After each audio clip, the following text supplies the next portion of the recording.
J'avais 13 ans, je me rappelle très bien, c'était en 1931 que j'ai découvert Saint Paul s'adressant à Timothée, mon enfant, comme ta maman, comme ta grand-mère étaient des pieuses personnes. Je suis heureux de t'avoir rencontré, de t'avoir permis de m'accompagner dans mes missions.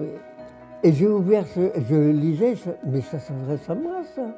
Saint Paul est en train de me parler. Un frère nous appelle pour dire « Voudriez-vous venir nous aider auprès des jeunes qui appartiennent à un peuple qui pendant plus de 1000 ans a été comme empêché de s'exprimer et que nous voudrions aider ?» Et j'ai répondu oui. Quand je suis parti, on était déjà 7 en famille. J'étais le premier et les autres étaient... Moi, ils étaient petits, je les aidais en tant que petits.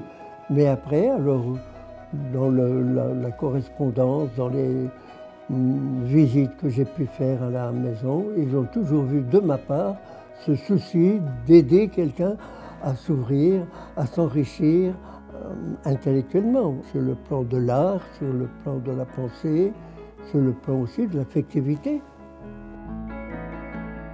Je suis devant des jeunes qui cherchent leur voie et moi je prétends avoir trouvé la mienne et celle qu'il est bon qu'ils aient trouvée, alors je viens les aider. Alors pas seulement sur le plan religieux, mais sur le plan de la connaissance intellectuelle. Dès que quelqu'un me paraît être dans un état de soif, tout de suite je viens et je suis heureux de l'aider. Si bien que je me demande en quoi a consisté ma vocation. Mais je l'ai entretenue grâce à la manière dont j'ai vu que le père Champagnat lui-même avait fondé les frères. Qu'est-ce qu'il a voulu faire?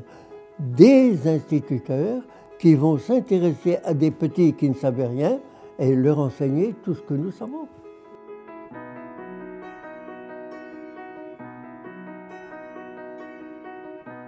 Cette vocation-là en tant que telle, être un bon professeur à l'image de la Sainte Vierge, moi j'ai beaucoup aimé, et même déjà très jeune, cette impression que la Sainte Vierge a joué un rôle énorme dans l'éducation de son enfant. Elle a donc aidé cet enfant à épanouir sa personnalité religieuse à l'intérieur du foyer.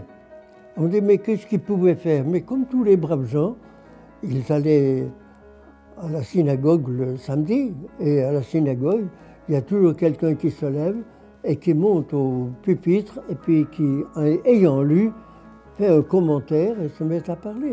Jésus le fera exactement comme les autres. Elle répète à 2 reprises, il croissait en âge, en taille, en sagesse, en progrès spirituel devant. Elle était émerveillée et elle dit, il nous était soumis.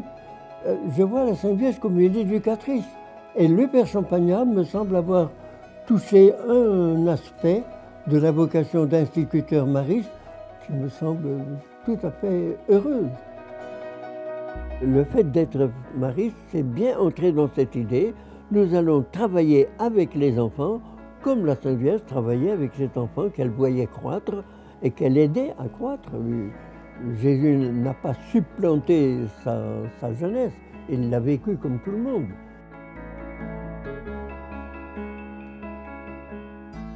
S'il fallait dire quelque chose à tous mes confrères, puisqu'ils seraient mes confrères, je voudrais moi simplement qu'ils restent fidèles à cette intuition première du fondateur. Ce n'est pas simplement entrer dans un cadre et faire comme le cadre l'a demandé, des exercices l'un derrière l'autre, alors que ça ne correspond à aucun idéal. Il faut qu'il y ait constamment l'idée, vous allez rendre service, vous allez communiquer les valeurs auxquelles on vous a habitué et que vous reconnaissez comme des valeurs, vous allez les communiquer à ces enfants.